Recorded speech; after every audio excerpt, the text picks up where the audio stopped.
Shit, Tupac's greatest hits. Speaking of changes, I wanna change this game like I'm losing in Madden, 30-6. Like that, y'all. Some people they fiend for things they've already seen. I think they wanted me to be like that, y'all. But it wasn't my scene. I started doing these things. What is up, Loud City, and welcome back to Spokast. Thank you all to everyone who reached out to me about last week's episode. I got a lot of comments and texts about Chad's episode, and I gotta say, I really appreciate people reaching out and letting me know that they're listening. It really does inspire me to keep on doing this. This is why I love hearing back from people, and you know, I guess if you ask for people to start reaching out, they start doing it. So thank you. Keep on reaching out. I love it. So today on the podcast is two other equally great people that I'm very excited for you to hear. It's Chris Bovey of Vintage Print and Tyler Arnold of Jedi Alliance. Together, they are joining forces to revitalize the Garland Theater. So if you didn't already know, Spokane real estate developer Jordan Tampien recently purchased a property back in December and has plans to update the exterior of the Garland and will be building apartments behind the Garland as well.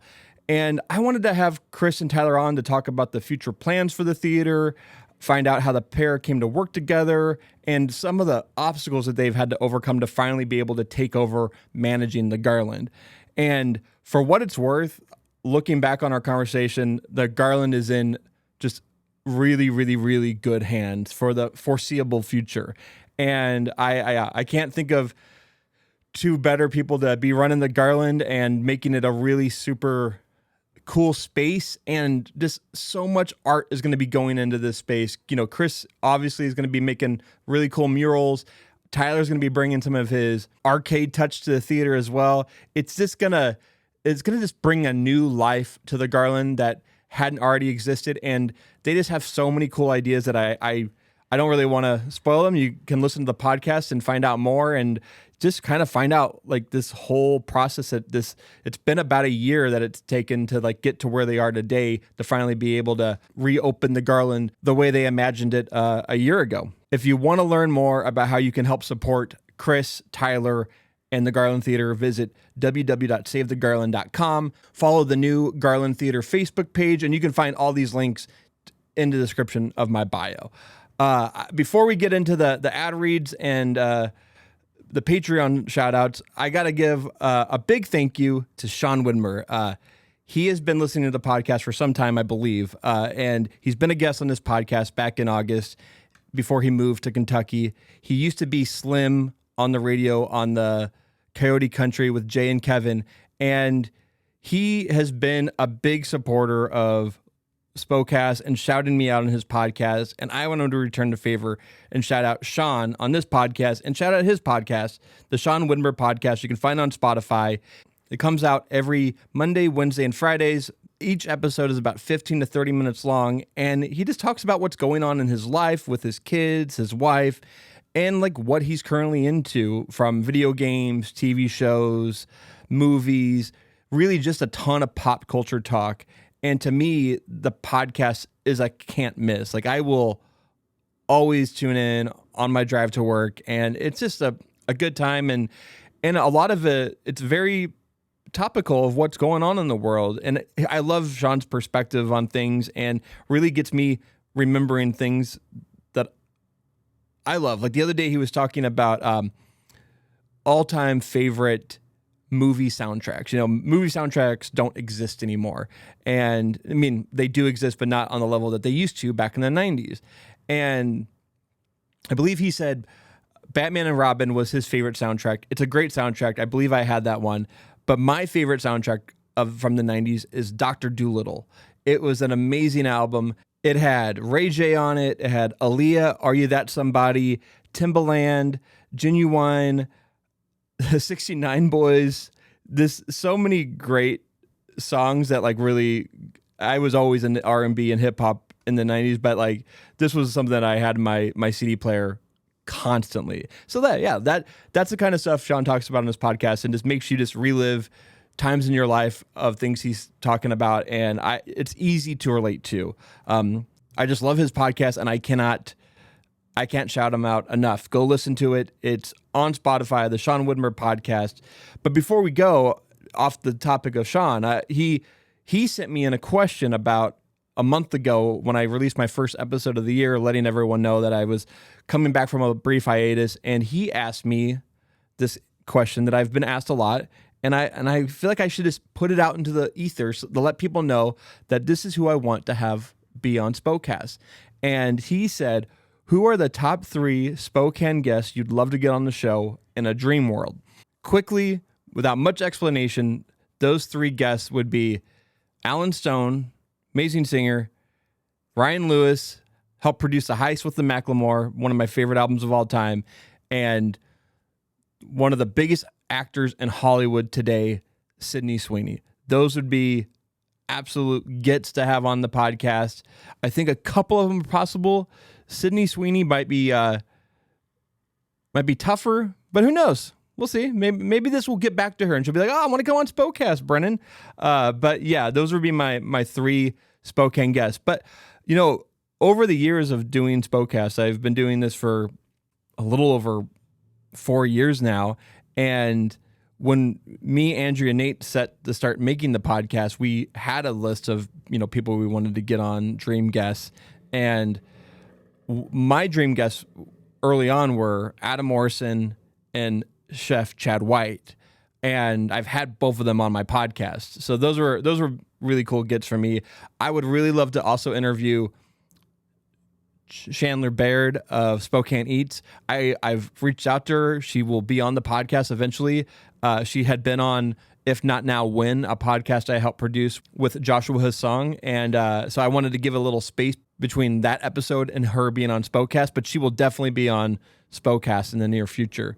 But yeah, but I'd also love to hear who you'd like to see be on Spokast, and send it in the comment section here on Spotify, or reach out on Instagram, or you can send me an email at hello@spokast.com. Yeah, I want to know who you want to listen to, because I'd love to interview those people as well. So another shout out that I got to give is the opening song that you hear on this podcast is called Like That. It's from Jinx Universe and DJ K-Fi, and I needed some new music to kind of bring in the new year, and I like that, just really fit that. I don't know if I'll stick with it all year, but I definitely think I'll be using music from Jinx Universe for the foreseeable future. So I got to say thank you to both them for letting me use the song, and it really does help set the vibe for Spokast. Well, on to the ad reads. Main Market Food Co-op was founded in 2010 with just 700 member owners, and in the last 14 years, it has become a vibrant part of downtown Spokane with over 9,000 member owners today, and its focus is on equal respect for its consumers, producers, and the environment. Main Market is dedicated to offering the highest quality foods with the smallest footprint while supporting the strength of our local food economy. They have a produce section that features local in-season fruits and veggies, while their bulk department offers a wide selection of teas, spices, grains, dried fruits, and snacks. And they also have an impressive selection of refrigerated dairy and the largest selection of local eggs you'll find in Spokane. And when it comes to their deli, Main Market has you covered with everything from a salad bar, breakfast and lunch bar, and they make 4 made-from-scratch soups daily. And to top it all off, they have a full-service burrito bar. So whether you're looking for a delicious meal or a well-stocked grocery store, Main Market Food Co-op is a place for you. You can visit them on the corner of Main and Brown in downtown Spokane. Main Market Food Co-op. Go check them out today. This podcast could also not be done without my amazing Patreon supporters, the Spokastanites. They are Joel Williamson, Joe Van Voorhis, Elizabeth Geyer, Abby Pointer, Gina Campbell, Tyler Poole, Judy Pointer, Amber Sparks, Luke Baumgarten, Valerie Ozier, Nick Spanger, and Elizabeth and Bill Pointer. Thank you all again so much for being Spokastanites. If you want to become a Patreon supporter and support what I'm doing here, visit patreon.com/Spokast. Well, I will not keep you any longer. Here is Chris Bovey and Tyler Arnold, the new team behind the Garland Theater. This is Spokast. But I'm sitting here with Chris Bovey of Vintage Print and Tyler Arnold of, I said your name so weird, Tyler Arnold of Jedi Alliance. But together, you're now the Garland Theater. Is that correct? Are you Are you the entities of the Garland Theater now? It is. That's us. Pretty much. Yeah. Yeah. And then obviously, Jasmine Barnes is the GM of Bon Bon. And what will be her role in the Garland going forward? So she's going to be managing the Bon Bon, but helping with the theater because she's been eyes and ears at the Garland for 10 years. Yeah. But to bring her in, and she was offered an ownership piece by the old owner. So we were able to negotiate with the new owner, Jordan, that I could then offer Jasmine an ownership piece too. Gotcha. So we bring her in as part owner, not just, hey, come work for us, we'll give you some money, but, help us and bring your vision to the piece too. So we get her take and her help. Absolutely. I have to ask, like, there's all these stories. Like, you're on a podcast now, so it's a little longer form, so we can go a little deeper. But you've had the Crim 2 story that came out. My friend Nathan Brand did. The Inlander article by Shay Scott did an awesome job. Like, you've had, and I imagine, I think there's probably a spokesman out there too. Like, there's been an overwhelming amount of people wanting to talk to you about this. Like, how has been managing that during this, like, during the holiday season, because this all happened like right before Christmas, right when you're the busiest of your life. Like, how have you been managing that? I don't know. For me, I didn't expect this. I didn't see life changing this drastically because, like you said, it was just thrust upon us. Right. And then all of a sudden, it's just like, your dreams are coming true, but there's also hidden strings along with it of, like, a lot of people now want to talk to you or want to have a part or want to help, which is not bad. It's just like, I need a management team to manage it. You know what I'm saying? Yeah. Like, that type of thing, Well, I should start at the beginning of all this. Which was covered in the Crim 2 story a little bit about your bromance, how you the stepbrothers, how you guys just had all these combined interests of nostalgia. Like, you do all the vintage prints, obviously. You run a arcade / like memorabilia like spot in Jedi Alliance. Like, but outside of your, like, being lovers of nostalgia, like, what else, like, drew you to each other? Like, how did this, like, relationship form? Well, so the initial GoFundMe campaign had been launched, and Chris put out a video. Yeah. Nathan Brand from Cram is a mutual friend of ours, and we'd met a few times off and on through whatever, just brief meetings. Hey, Chris, how you doing? Nice to meet you. Yeah. I sold him an arcade machine years ago. which he doesn't remember. But. Yeah, I don't remember. And so Nathan contacted me and said, hey, have you seen what's going on at the Garland? I was like, well, kind of living in my own bubble at the moment. No, I haven't. What are you talking about? I don't understand. And he said, well, you need to contact Chris. Remember 9 years ago we had a conversation where you said you dreamed of owning a theater? I think it's an opportunity here for you to get that dream. I went, well, okay, offhanded comment, 9 years, whatever. No, I wasn't. Was I being serious? Well, yes, but, pipe dream. Right. So I watched this video that he's made, and it's funny because there's literally a moment where he goes, come on, Spokane, are you in? And I was like, I'm in. Yeah. So I contacted him, and he said, let's meet up and talk. And then just instantly was like this buzz, this energy that came together. So almost like it was meant to be, like, we can do this together, right? And then Chris pulled me into the whole thing, and then that was it. It was like, you're presented with an opportunity in life. Yeah. At the right time in your life. Can you do it? Yeah. But it feels like our friendship has, right. like We're almost the same age. We grew up loving the same movies. I feel like I've known them for years games. already. I mean, so it's just sometimes in life you meet people and it's like that. It's like this bromance. Like, it's a good thing we're already married. I should ask, like, we've covered, like, extensively, like, your history with the Garland. Like, you worked there when you were a teenager, Chris. Like, what about Tyler? Like, what was your history with the Garland? So Garland reopened in 1988 as a dollar theater. My cousin lived right down the street, the bottom of the Post Street Hill. Yeah. We're both 10 years old. His parents would drop us off, and for $1, go to a movie. 7-Eleven was right there. Corky's Drive-In was across the street. Oh, yeah. For a while, there was an arcade called Big Dudes right across the street on the other corner. Like, I think it was in the trophy shop. Yeah. So it was this little piece of that initial freedom. You know, we're 10 years old. We get like $4 a month allowance at the time. I mean, the world's your oyster. Totally. So that was it. It really, any chance we got, even into our teen years, when now we have cars, we could drive. There was 4 or 5 second-run theaters in Spokane, and whichever one was playing a movie we wanted to see on the weekend, that's where we were.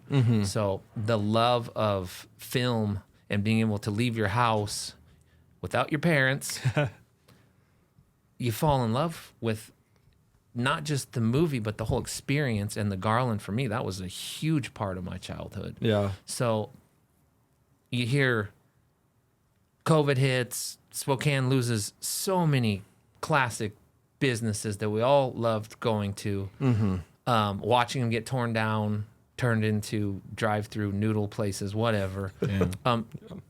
I like Panda Express too, but not at the expense of a place I've been going to my whole life. So seeing that you're in a place, me personally, in a place in my life where I can get involved in something like this, I was almost like, now is the time to step in and say, enough is enough. Let's save this historic piece of my childhood, historic piece of Spokane, and not let it turn into something that's unapproachable. Somebody was going to save the Garland. It was going to happen. Right. But was it going to become something other than a celebration of classic movie theater? And my guess was probably it was going to be the Symphony owns the Fox, which is great, but it's not as approachable to say you want to go see cult classic movie film hit. You're not going to see that at the Fox, you know. Right. And when people are coming to us now, what I'm seeing is their main concern is maintaining the movie aspect of the Garland. Everybody keeps asking me, what is it going to be? What are you doing with it? Well, it's going to be what it was. It's just going to be better, more approachable. I like that. I mean, explain that being more approachable. Like, I mean, I guess that goes into like further down in the conversation of like what the future of the Garland is, but like I would love to have you expand on that. So when I say more approachable, what I mean is more cheaper ticket prices. You say cheaper tickets, it's already $5. Right. I know, we're crazy. We've lost our mind. You know, we'll club a baby seal to make a better deal over here. But figuring out a way to offer that. When you see things like mainstream movie theaters, chains, AMC, Regal, offering endless movie tickets for $20 a month, right? How are we going to compete with that? Yeah, we're going to eliminate ticket prices. We're going to set it up to where a certain day of the week you can come in and there is no ticket price. You just join our movie club that we're putting together. We'll buy your ticket for you. Join us for a movie. Yeah. That's one more approachable way, because maybe you don't have $5. If you're a family of 5 or 6, that's $30. Right. If it comes to going to a movie or buying a couple gallons of milk, you're going to buy the milk. Yeah.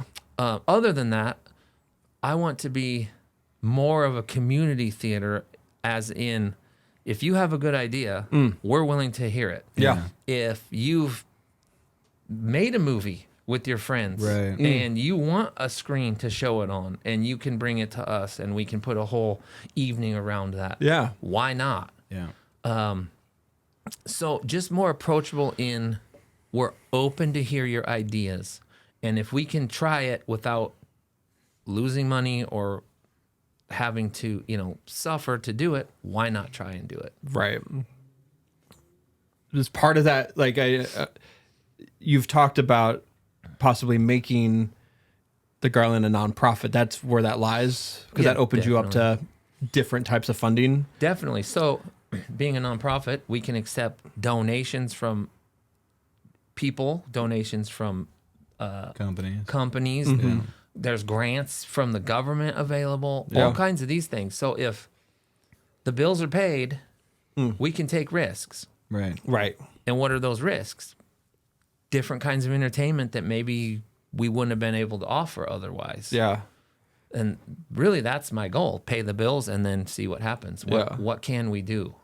I got to say the approachability is makes me excited about it. I mean, it's always been what I love about the Garland. I took my kids to go see the new Wonka movie a couple weeks ago. Great movie.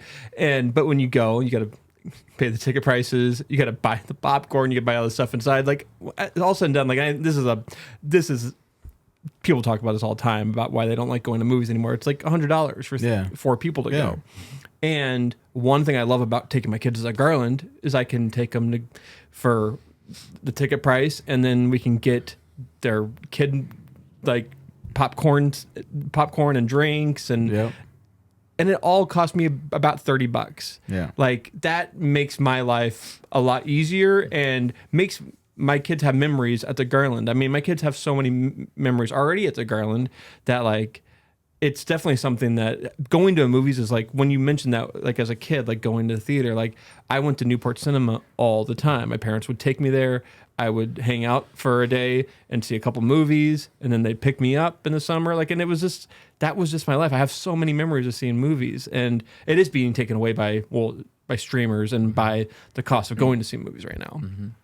Do you think to sidetrack, do you think the next generation coming up will be the same way, or do you think they'll lose that kind of connection with the theater? You know honestly, like I feel like it's so in vogue for people to try to relive nostalgia that other people had, that I think there will be a resurgence in going into the movies. And I think, but that depends on, costs. And I think it also depends on the experience. Yeah. Because sometimes the experience at an AMC or a Regal isn't the best. No. Because it doesn't have, because they all feel very stale. Like they're just like, there's nothing. That's what I was saying. Yeah. I said like the same thing. Outside of like being able to sit in like a comfortable chair. Yeah. Like, I don't care too much about it. But I do love seeing movies because it's that nostalgia feeling. Yeah. And I think there are kids that have parents that will take them, but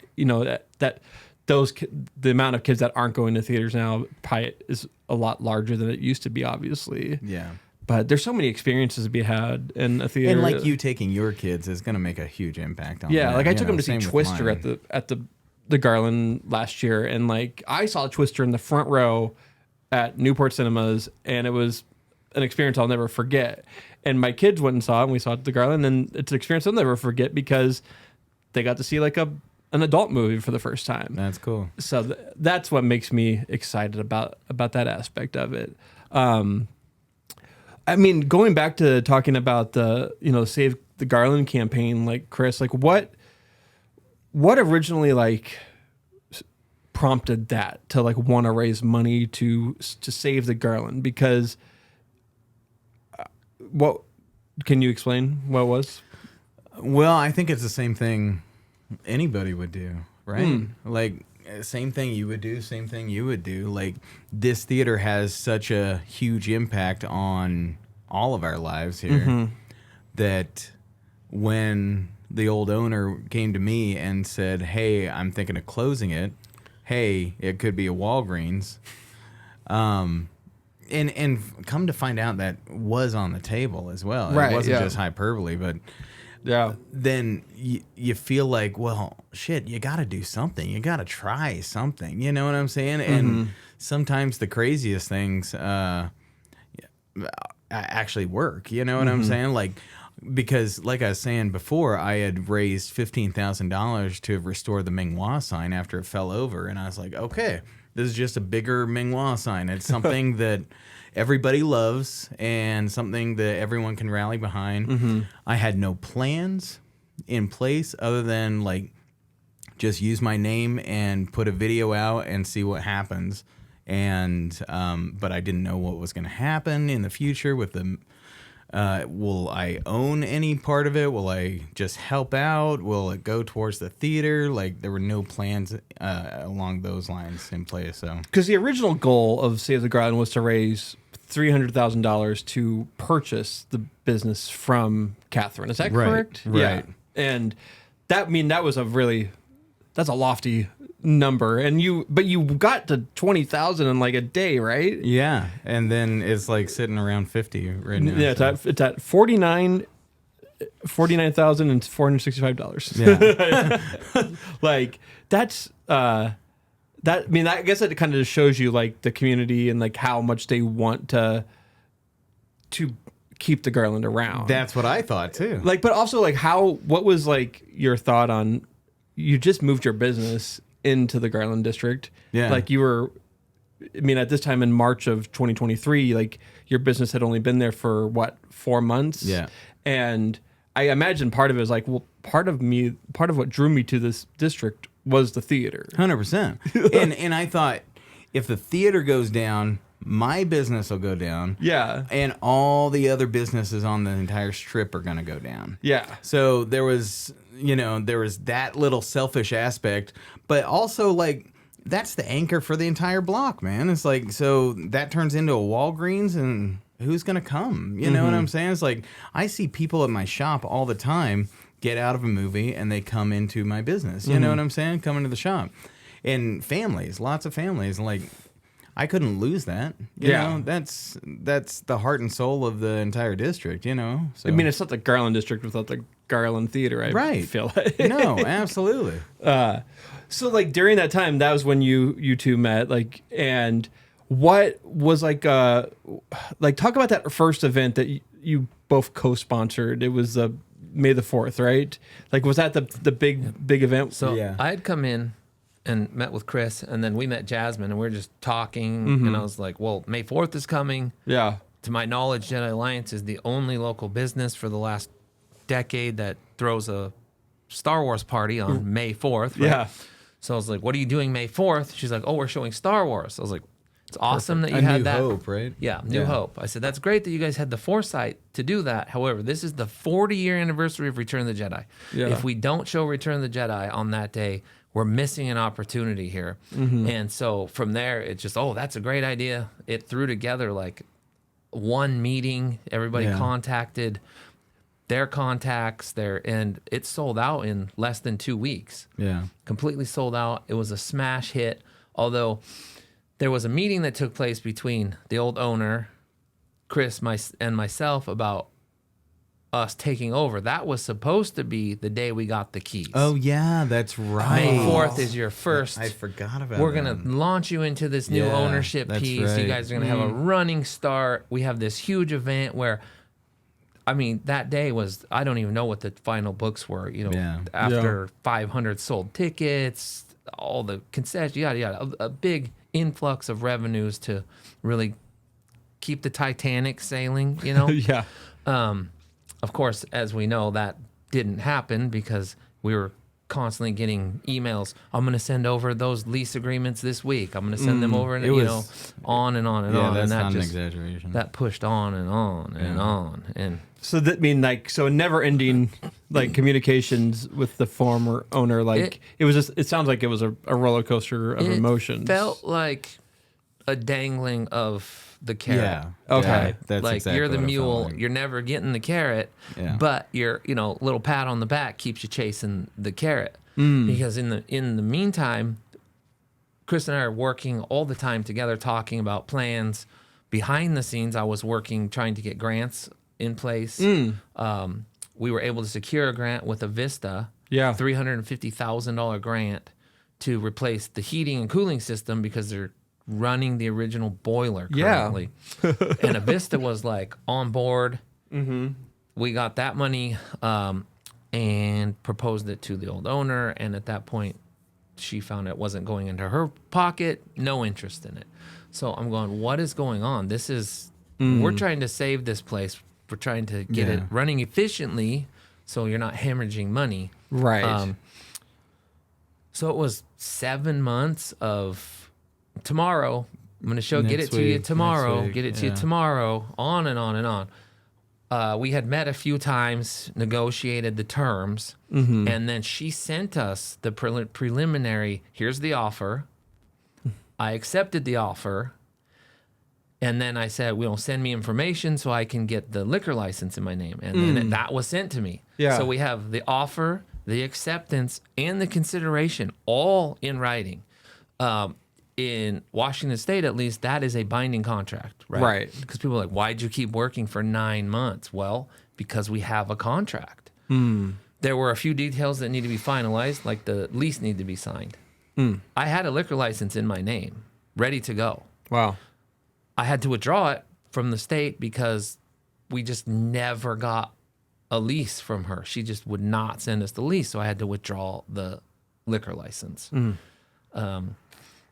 Emotional. I mean, just that's what I'm thinking. super high highs. I mean, Avista getting on board to work with us at $350,000 grant. That's a lot of money. Yeah.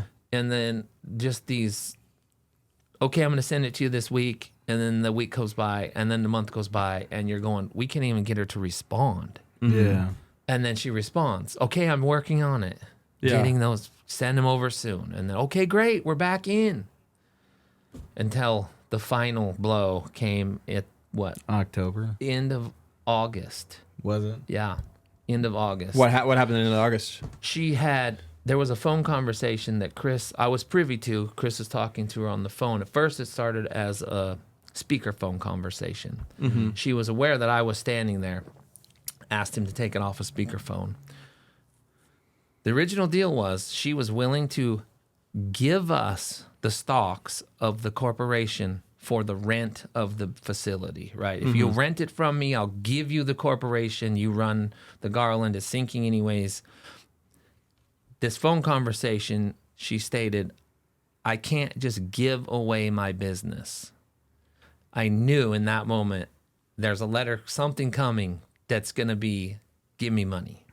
And a week later, we got an email from her saying, well, here's the new plan. You're going to give me $366,000. You have 2 weeks to come up with it. Oh. All this whole thing. Now the rent is going to be $11,000 a month. Wow. On and on and on. And at this point, we're like, no. Had negotiations been 7 months earlier, would you guys be willing to give me some money? We could have crowdfunded. We could have tried. We could have had opportunity to maybe have money to give her, but we just weren't even given an opportunity, right? It was like, No. 2 weeks, you're coming up with $366,000. The rent's gonna start at $5,000, but then escalate 25% until it reaches $11,000. All this, we're going, no, this is not the original deal. Yeah.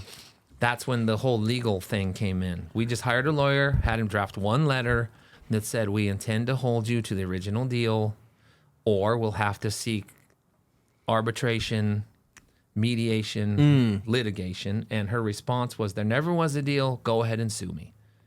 So that's what we did, basically. Okay. So this is something happened during the course of the summer, and she initially wanted Liz and I to take it over, Right. and to run it. Yeah. And we kept telling her, no. We have our hands full. You know what I'm saying? Like, we can't take this on. And then she says, oh, well, you need a money guy. And then all of a sudden, like a week later, I met Tyler, and he says, okay, I'm willing to pay the rent on this thing. And I was like, oh my gosh, this is perfect. And he's awesome. Like, it's a perfect combination. And since that point, when I brought Tyler in, I said, will you extend the same offer to Tyler that you did to me? And she's like, yeah. And then since I brought him in, she just always had a bad feeling in her gut about him and just didn't like him. And then it was just this emotional thing.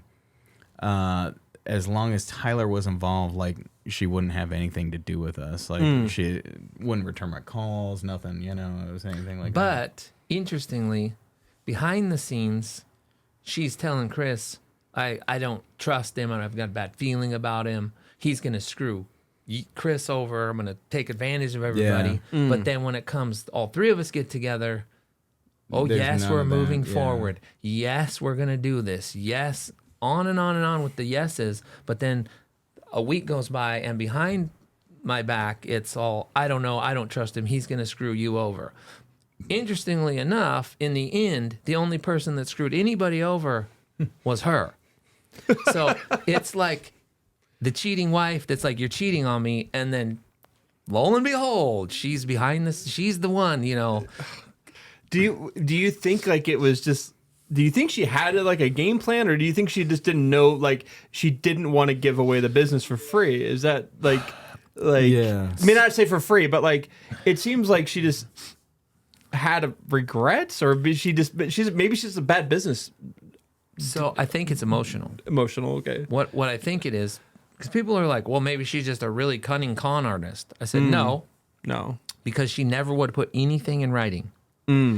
She would have been smart enough not to, you know, you're not going to write down what we're talking about, because everybody knows written word holds up in court. I really think it was just this whole emotional piece for her where she's been running this whole thing. This is her baby. And it's kind of the way I equate it is your daughter, you meet the suitor's never good enough for your daughter, right? That kind of thing where I'm over here going, give me your business, you promised it, I'm taking it, and she's looking at me going, you can't take my business. No, I'm, you know, it's that final piece of, because she stated that when things changed for her was when we threatened to sue her. She went, that's it, I am done, I'm out of this. And that's when Jordan Tampien comes in with his offer to buy the place, and she was just like, too much emotional at this point, right?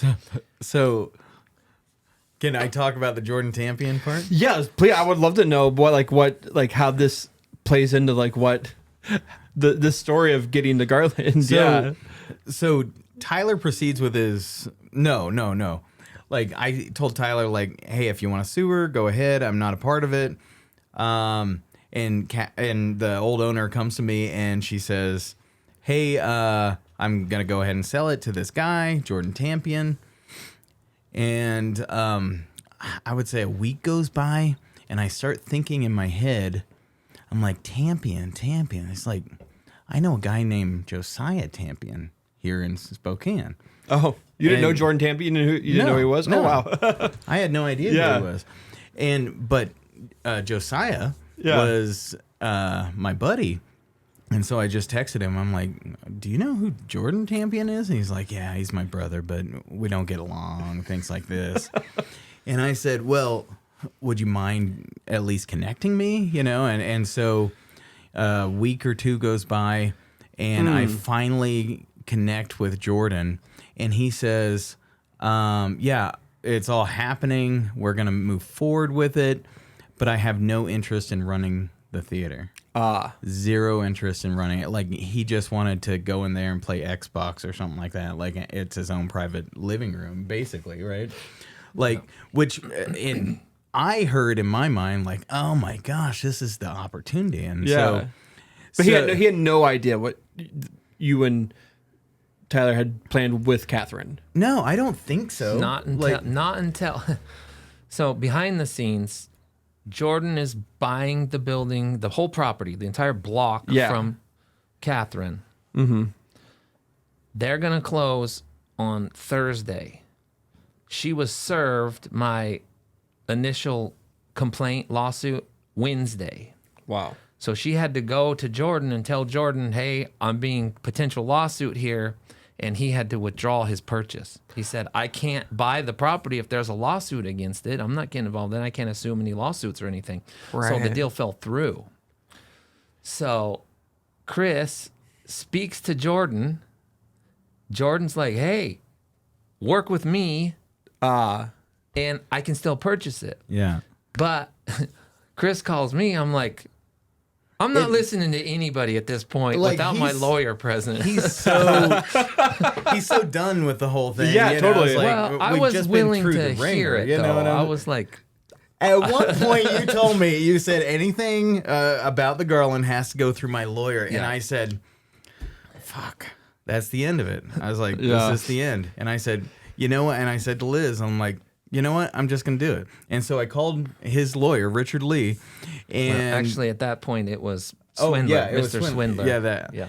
And so I called him and I said, listen, I'm talking to this guy, Jordan Tampien. Here's the offer. He's giving us everything that we want, like even better. And he's listening to the whole conversation. He's like, wow, this sounds fantastic. Okay, I'm going to talk to Tyler. And I thought the thing was done. I honestly did. Yeah. I was just like, I'm never going to hear from him again. This whole thing's done. But then all of a sudden, from there, you meet with Jordan. Yep. And your lawyer. Yep. Mr. Swindler reached out to Jordan Tampien, and we set up a meeting. Yeah. Because I was like, I'll talk to anybody, but I was so withdrawn at that point. I'm just going to have my lawsuit and go about my business. And when I met with Jordan, he was like, look, man, I care about the theater as much as everybody else involved in this. I said, okay, here's what the original deal was. I laid it all out for him. I said, if you can come to this and offer me the original deal, I'll play ball. Yeah. Well, first I told him I have to talk to my wife, but of course by this point my wife is like, are you joking? kidding me with this? You're gonna get reeled back into this, Fortunately, she's super supportive, so I just talked to her, and she's like, okay, yeah, give it a try. And he said, yeah, if you'll work with us, I can still buy the property. You can pursue with your lawsuit. Mm-hmm. Carry on. Onwards and upwards. Party on, Wayne. Party on, Garth. So at that point, we weren't allowed to talk to anybody. I wasn't allowed to go to the Garland. And no one's talking. So I was like, I have to be able to talk to people. Catherine, earlier in the year, told us not to talk to her employees. Yeah. She didn't want us telling anybody anything. So I got the freedom to speak to people. So I went and talked to Chris and was like, dude, we're in. And he's like, I'm in, we're in. And talked to Jasmine. She said she was in. And I still had all the GoFundMe money, it was Right, just yeah. sitting there. I looked into giving it all back, you know what I'm saying? Right, I wasn't yeah. going to hand it over to Catherine or anything, but Right. yeah. And so Or that's Jordan. When Jordan said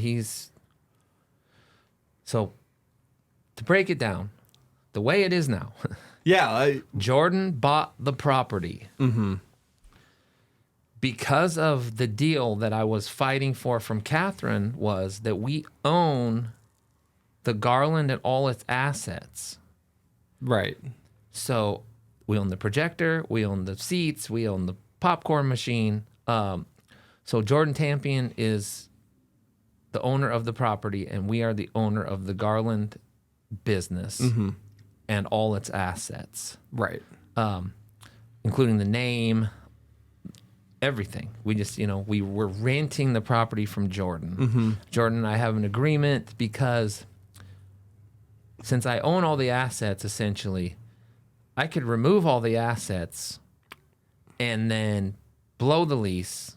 Right. And he's stuck with an empty building that, So our agreement is if we complete our first portion of the lease, everything is now just mine. Gotcha. So even though technically I own it all, we do have to complete a lease before it's 100%. I can take the projector out. If I want to take the projector out, I can do all this, which I wouldn't do anyways, but I see his point where he's like, look, you can't stick me with an empty building with no projector and no popcorn machine. I'm trying to run a movie theater here. For sure. So it kind of seems like it's all working out in a way. I know. That is where we are, and I don't want to discredit that at all. But it sounds like you ended up with a better landlord. Yes. And I mean, I don't know if the deal. I mean, if the final offer is as good as Catherine's, but it's better. It's better. It's better. Okay. It is in many ways, and it's not in some ways. Right. And really, for us, the way that the biggest obstacle that we're being presented with now is loss of the parking lot.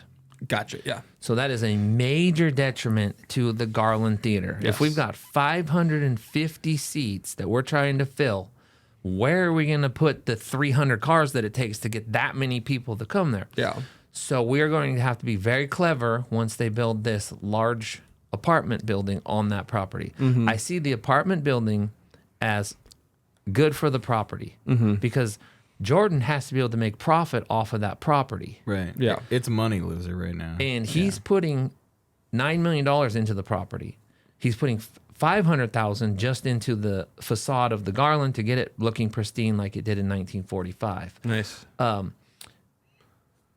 It's great, right? People need a place to live. They can live next to the theater. Good times, noodle salad. Yeah. For us, the bad part is a third of the parking lot will be apartment building, 44 units. Those people have cars. That takes another third of the parking lot. And then the last third of the parking lot is utilized by the businesses that rent the property. So there's not a lot of parking left, at least during the days. So that is going to be a hurdle for the theater. When I read the article in the Inlander about that, I was like, that's the one thing that was like, Garland could be like a zoo trying to go see a movie on a Friday night if you're getting 300 people in there, especially if it's a big event. And then I was thinking like, well, yeah, just like, I don't know where you park at, because you can park on the streets, but then you got to probably overflow into the community. And then I know the community, like if you read any stories about any place that's ever been built in a neighborhood, like Flying Goat, like had this dealt with people, the neighbors for years about parking in front of their houses. That's probably going to happen. But I guess it's a better problem to have than not. And I would say like about that neighborhood in general, like having more people, more traffic, like there's another unit that's going down the street too, that's going to like have more people going to Bon, having more people go to the movies, like that whole area seems like be kind of thriving. I feel like the parking can be solved somehow, but I don't. It might mean having to raise a building to make more parking. I don't know, but you don't want to do either. There's lots of opportunities that we're talking about. Like further down at the Gathering House, they have a full parking lot, not being used on the evenings or mostly. That's true. Veterinary clinic across the street. Like I think there's solutions when it comes to that. Like they're not using their parking lot on off hours when we need it. So if we can hopefully strike up a great relationship with some of the neighboring businesses, I think they'll take some of the burden off it. But. Yeah. So outside of like the parking and everything, but like it's no secret that like over the last, it's 2024, so we're almost 4 years removed from COVID, and not removed, but like what I mean, like everyone knew that the Garland was failing. Yeah. Like the Garland was failing. It was not profitable, and it hasn't been for some time. What are you going to change to? Well, you don't care so much about being profitable anymore if it becomes a nonprofit. So that's outside of the thing. But like getting people there, like what are you going to change about like getting people there and reinvigorating the theater? The first thing is, the old owner, Catherine, wanted to sell in 2019. So by 2019, she was already moved on. Yeah. So the presentation itself is rough. The movie is suffering. The sound system is a huge wreck. Yeah. The screen has progressively getting smaller and smaller.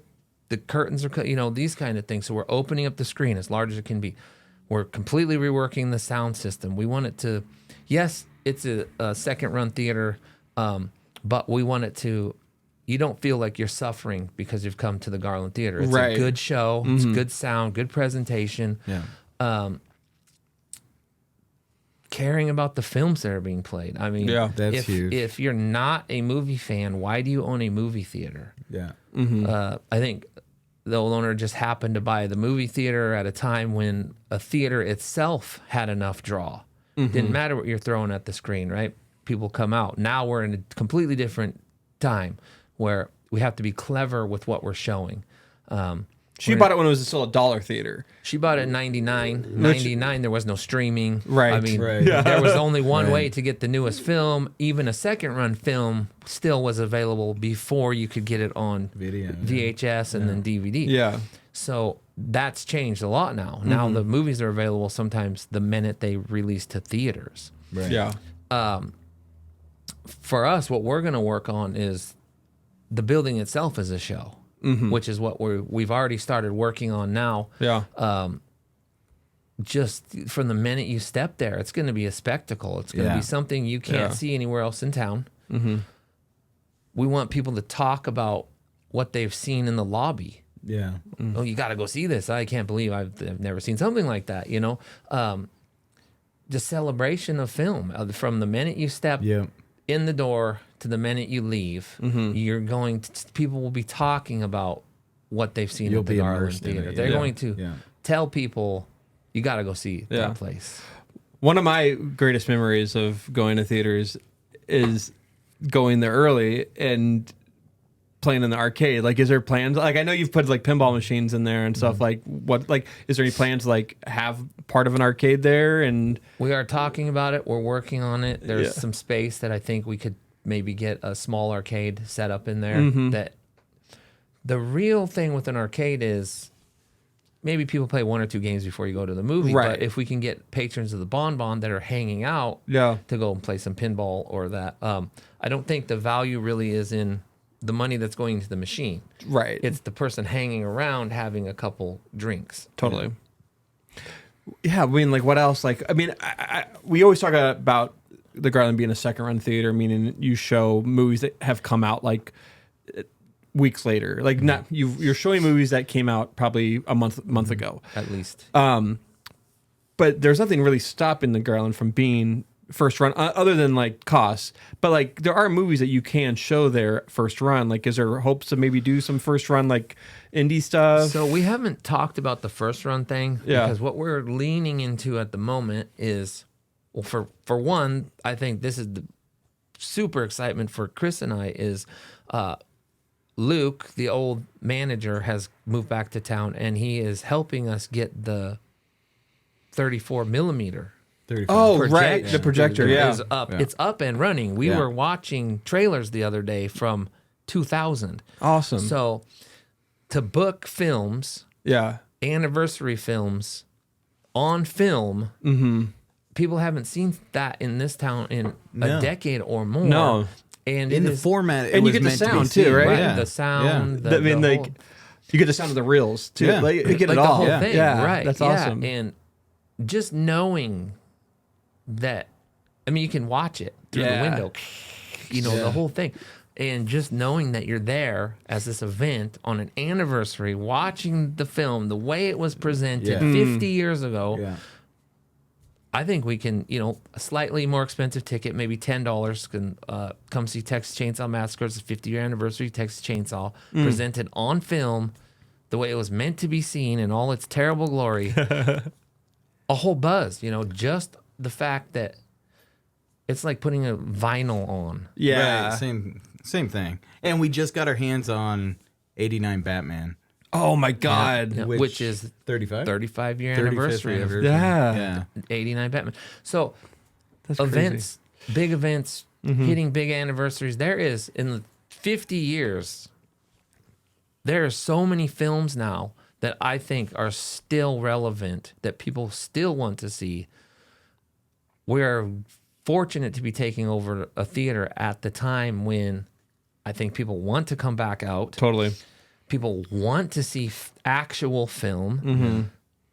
All these great movies that still people want to see. It's going to be awesome. I mean, it's the whole celebration of these amazing films. Absolutely. To speak on that, like, I got to say, like, what gave me any hope that this could succeed, and I didn't get to go to the May 4th event, but me and my friend Ashley Graham did the Benny and June 30th anniversary. I'm not that old yet.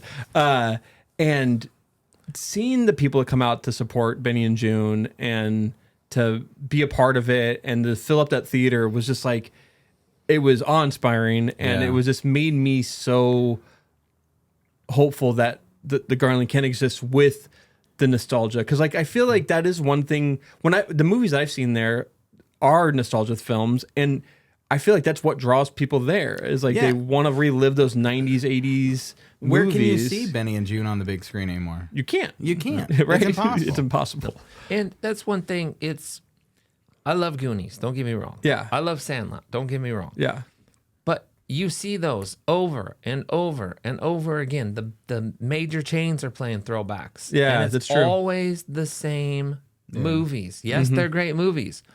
But I think there's other movies that would equally be as awesome to see. Yeah. Like movies I always talk about, like Killer Clowns from Outer Space. Yes. Return of the Living Dead. These cult classic movies that haven't played on a screen probably ever in this town, or maybe by chance one time. A lot of opportunity just to play these classics, non-classics, B movies. Yeah. Just get a whole buzz around. Yes, they played the Hollywood hits, but wow, they're playing Phantasm. Yeah, strange stuff. 45th anniversary. Yeah. When's the last time Phantasm was shown on a screen in this town? Man, Totally.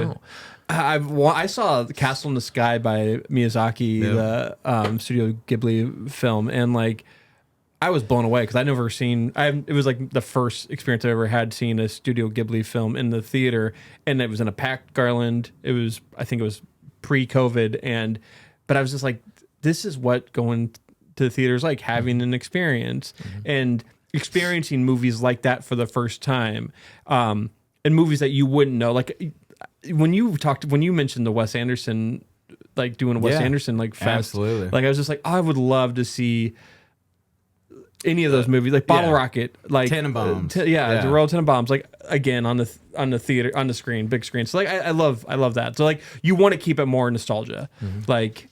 And I think there's a social aspect of going to the movies versus sitting at home on your couch. You know what I'm saying? Oh yeah, like everyone's laughing, especially enjoying. comedies, like comedies and horrors, like you get so much of a reaction from the crowd. Like watching a comedy at home, you don't laugh as much. Like I've seen so many comedies in the theater that like if it's funny, everyone's laughing, and it doesn't even matter if the movie's not that great. If you're laughing, you know. Yeah. So like I definitely I love this. That's awesome. Like what other things do you want to, like other type of events do you want to do?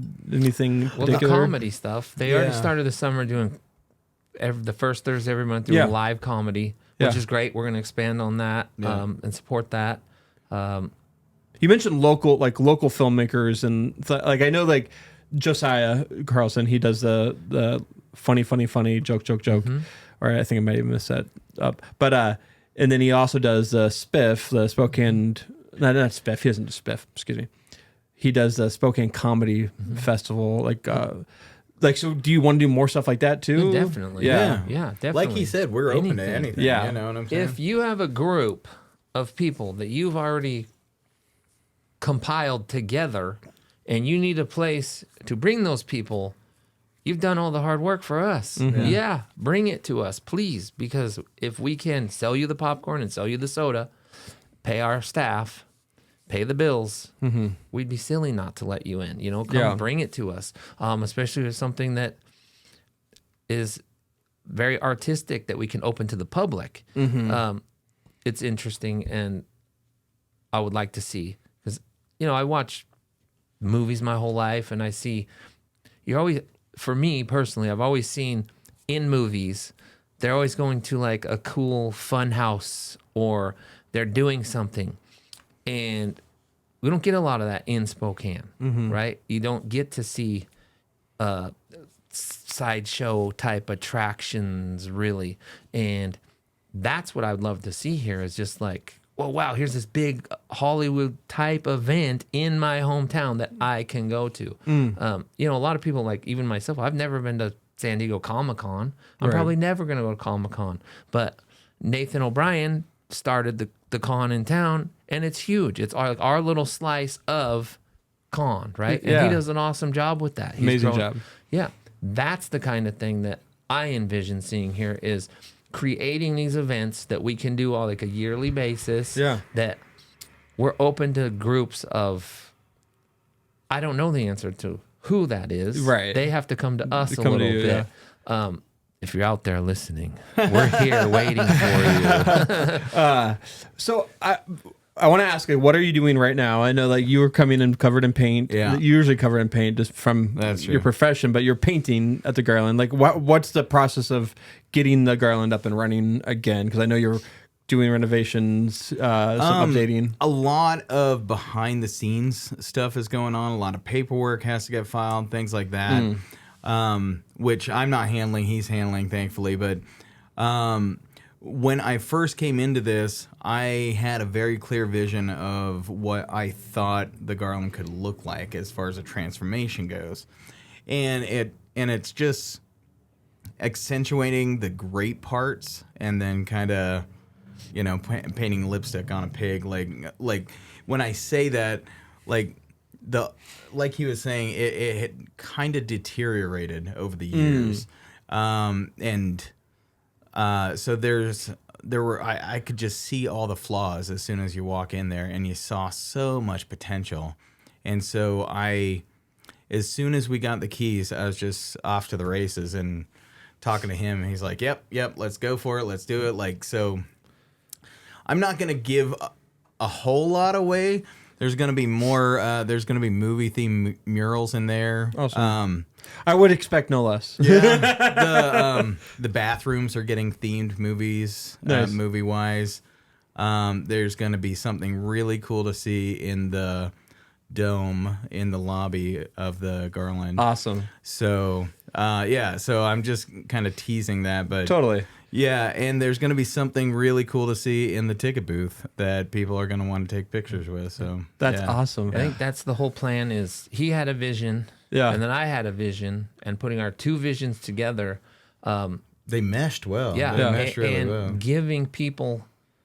I believe there's a certain amount of our society nowadays that is more interested in showing people what they've seen than actually experiencing it. So giving people a reason to take a picture and put it on their social media Yeah. and go, look what I saw, creates this like, whoa, I have to go see that myself. Yeah. Totally. And that's what we're bringing in right now, turning the whole place into celebration of film, turning into a museum type is what we're working on at the moment. Like you said, when you go to AMC, I think you use the word sterile.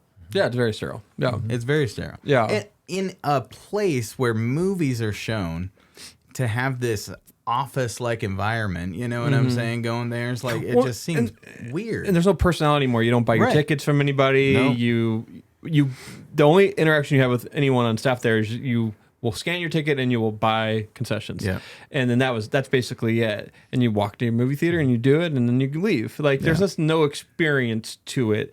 And like to me, going to movies has always been an experience, and it still is even for today. Like I make those times when we go see movies at AMC or Regal with my kids, like I make them special. Right. Like, but it's easy. It's more fun to make them special at the Garland, where it's a little bit cheaper, but it's also supporting local. Like, I Yeah. mean, there's nothing better than that. So, and I'm not saying you're cheaper in a bad way. It's just cheaper, and like the cost of going to the movies is what stops a lot of people from going. Yeah. Especially when you can watch it from our home. goal is to eliminate a lot Yeah. of that cost. We'll give you the ticket Yeah.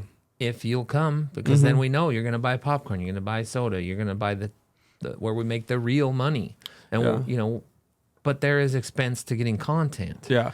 So I should have mentioned, like, you have more defined roles now. I think this was mentioned in the Inlander article. Like, you're the CEO. I don't know what that means. We Tyler. just made that up. And you're the creative director, and then Jasmine is the GM. But I will say, like, does that mean you're focusing on some of more the financial aspects of the Garland? And Really what it means is that we needed to call ourselves something. okay, And we're learning as we go exactly what that is going to entail. I agree. I mean, there. we just made it Okay, up. I didn't know if there was. I'll probably just edit that out. Just because, like, I didn't know if that meant like that you have this role and then you have this role. It seems like it's more of just like a team effort. Well, yeah, Chris is going to do the art stuff. Yeah. Because he doesn't have Yeah. a lot of time to be in the theater. Right. right. I'm going to be there when I can in the theater too, but running our own businesses, we can't let our other businesses falter. Right. So we focus on those and then help where we can at the Garland. Right. But I think every place needs a captain with a clear vision. And getting those roles put in place. I was gonna say. So is that like, are those roles that when the Garland reopens, you'll be looking to fill, or like? Nah, we're taking those on, I think. Yeah. Like, the way I look at it, I have a very diverse love of all kinds of different movies. Yeah. So I may know about some crazy movies that these guys don't know about. So that's kind of my role. Yeah. Chris is way better at visual art stuff than I am. So that's his role. Yeah, so we're gonna... Jasmine's been there on the front line for 10 years. So she Absolutely. knows how to run the place. Yeah. So that's kind of the roles we'll be falling into. Leaning into our personal Strengths. experience Yeah. and what we're good at. So, Totally. you know, do what you're good at. Yeah.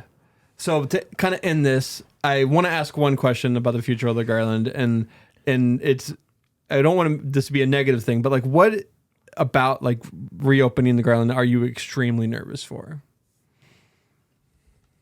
I don't see. I mean, I don't think you both have any doubt about the Garland, and I don't want to get into that. But like, there has to be a part of you that's like, what they're like.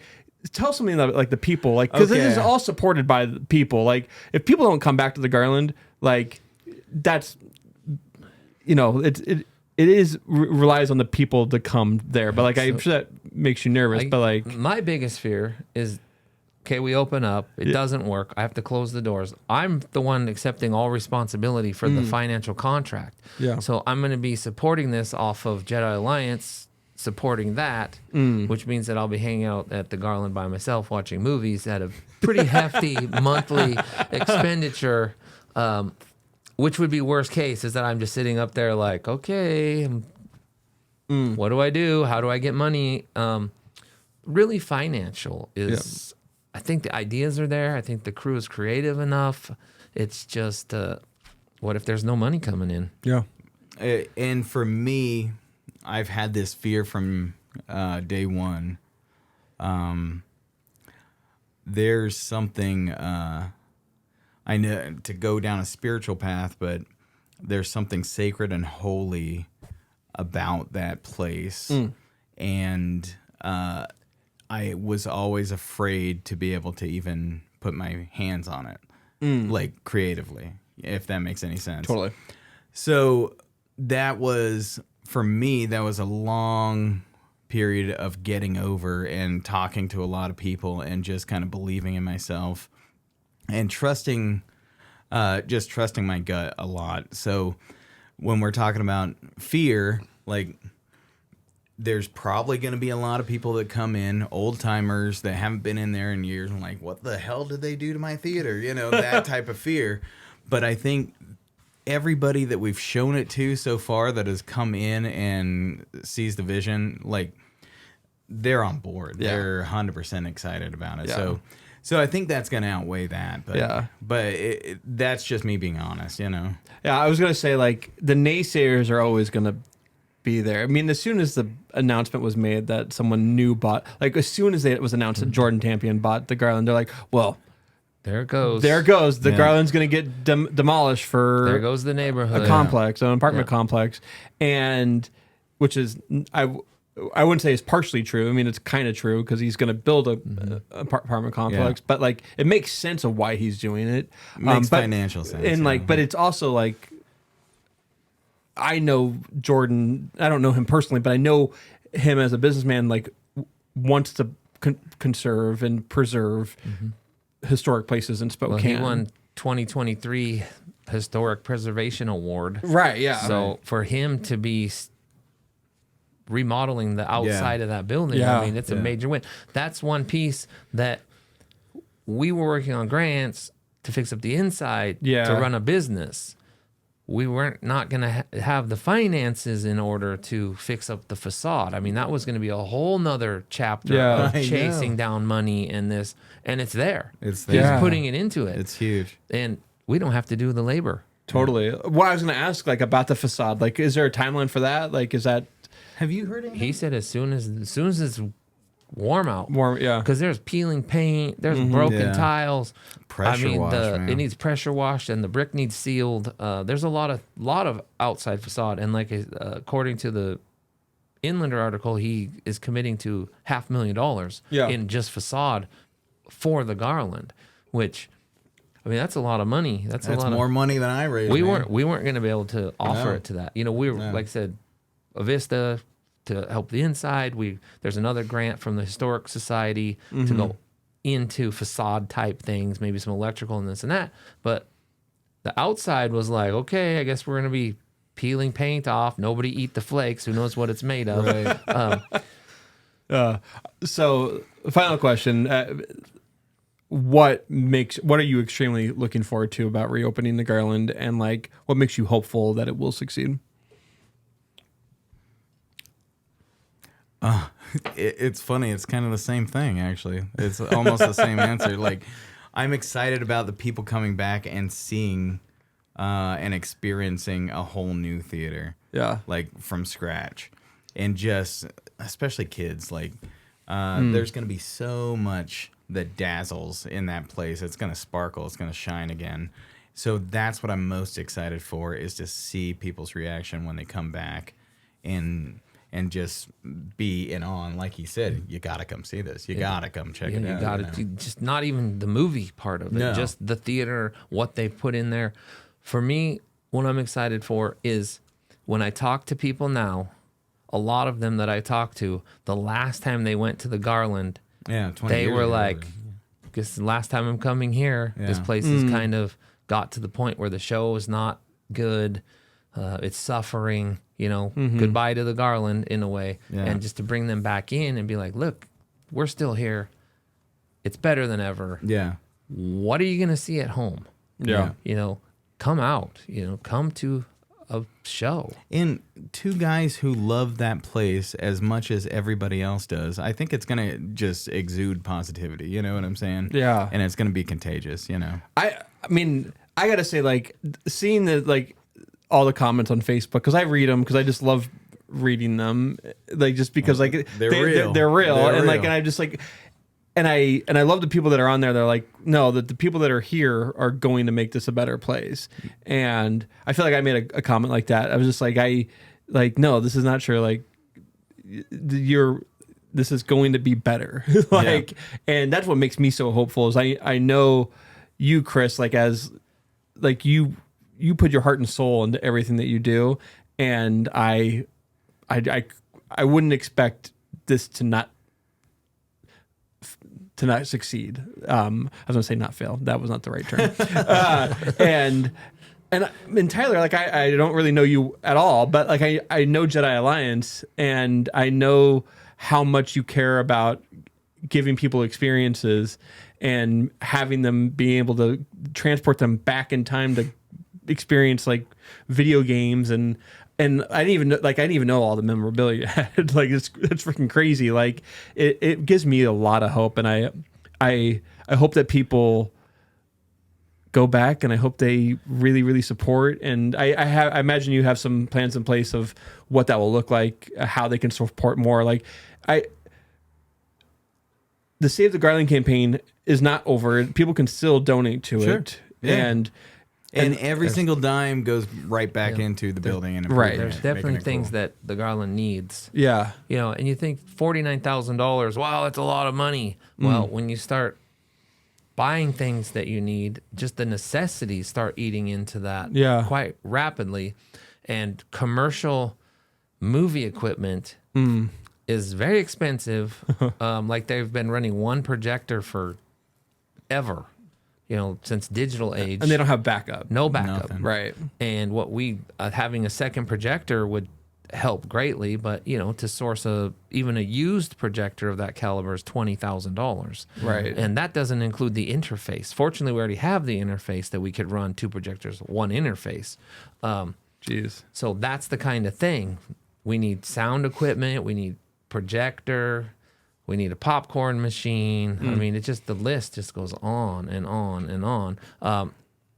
We're very fortunate that Chris started that GoFundMe campaign, because we're able to do visual improvements, bathroom improvements, lighting improvements, all those kind of things. But it goes pretty quick when you start. Yeah.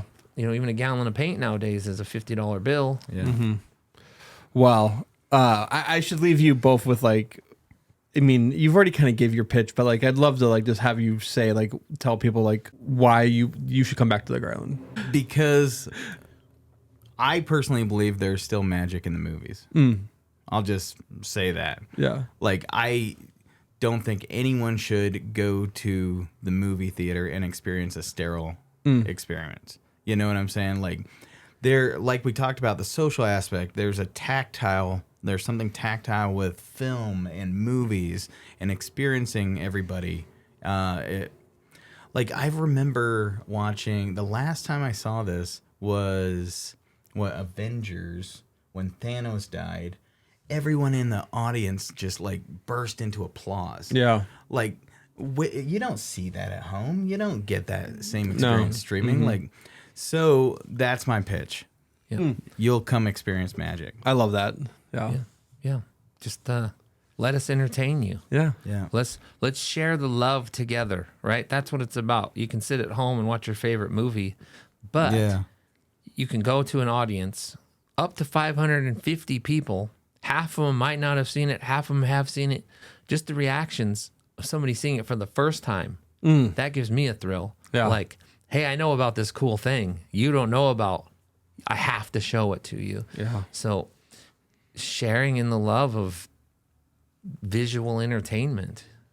I love that. Yeah, it's going to be great. I'm excited. Well, thank you both so much for taking your time to come and talk with me. And I hope that for the people listening, that you got a little bit more insight and a little bit more hope for what is to come at the Garland. I am filled with a lot more hope, and but I'm always filled with hope. So, but thank you again both so much. Thank you all for listening. Till next time.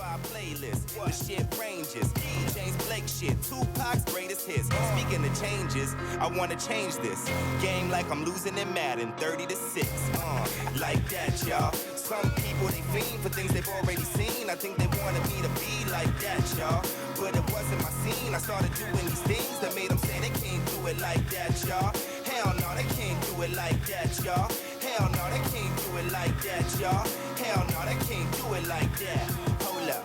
Without a day, hey, somebody better tell Ellen that I'm on the way. Somebody tell Charlamagne, hey, I'm on the way. There ain't a stage in this world that I couldn't play. Coachella with a full live band would make sense. DJ sets at Summer Jam makes sense.